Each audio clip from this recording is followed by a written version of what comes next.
Essayons de voir ensemble d'où vient la révolution en intelligence artificielle que nous vivons tous en ce moment. En 1997, un puissant ordinateur conçu pour jouer aux échecs, nommé Deep Blue, a battu le champion du monde, Garry Kasparov. C'était la fin de l'hégémonie intellectuelle humaine. Immédiatement après, IBM Watson, un puissant système informatique, bat les meilleurs joueurs humains au jeu Jeopardy. C'était un choc majeur. L'intelligence artificielle ne s'est pas arrêtée là. En 2009, quelques années après, un petit programme informatique nommé Pocket Fritz, fonctionnant sur un téléphone cellulaire tout modeste, a atteint le niveau de grand maître aux échecs, un niveau que peu d'êtres humains sont capables d'atteindre. En 2011, l'État du Nevada autorise les voitures autonomes à circuler dans ses rues. En 2016, les êtres humains se rattachaient à un jeu qui s'appelait le jeu Go, où les êtres humains continuaient à dominer, étaient capables de battre la plupart des ordinateurs. Un système développé par Google d'intelligence artificielle bat pour la première fois un joueur de Go professionnel.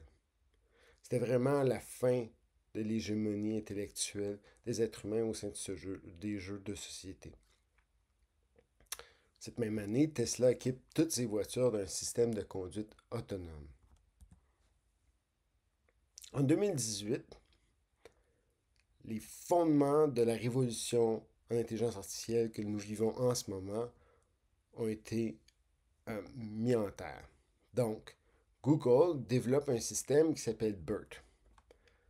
Sur la base de BERT, une petite entreprise nommée OpenAI développe un système nommé GPT-1.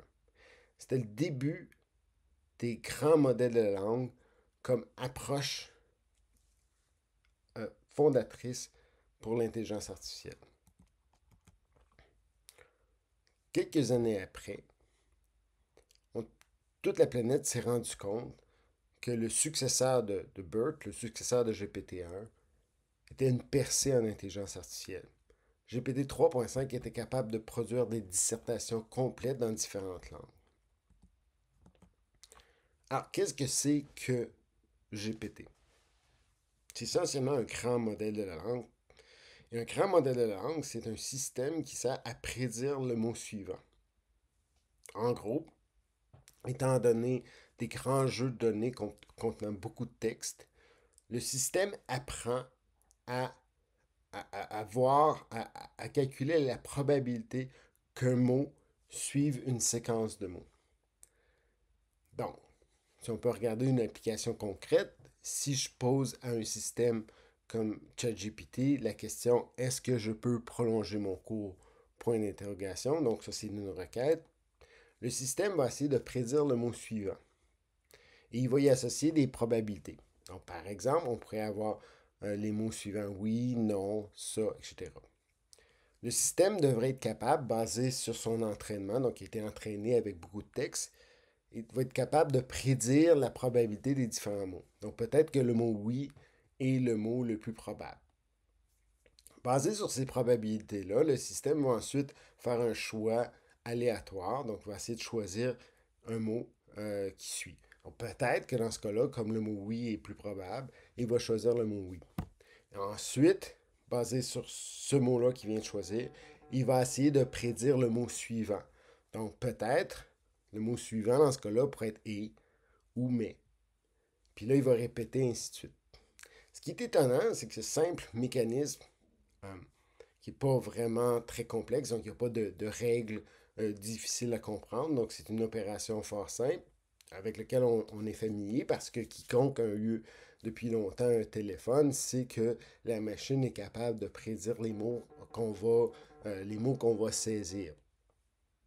Euh, donc, basé sur ce mécanisme fort simple, on est capable finalement de construire quelque chose qui nous semble intelligent, donc qui émule l'intelligence humaine.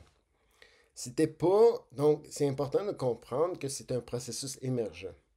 C'était pas évident pour les chercheurs de Google qui ont développé BERT que ça aurait ce résultat-là, que ça mènerait à ça. En fait, les grands modèles de langue sont pas du tout nouveaux. Il y a eu des modèles de langue qui, depuis des années, des décennies même, mais personne s'imaginait que ça aurait, que ce serait le chemin qui nous mènerait à quelque chose qui ressemble à l'intelligence humaine. Donc, c'est un système émergent. C'est important de comprendre que c'est émergent. C'est pas quelque chose qui a été imaginé et conçu. C'est quelque chose qu'on a développé. Et ensuite, les ingénieurs ont vu empiriquement que ça fonctionnait bien comme on voit tous que ça fonctionne.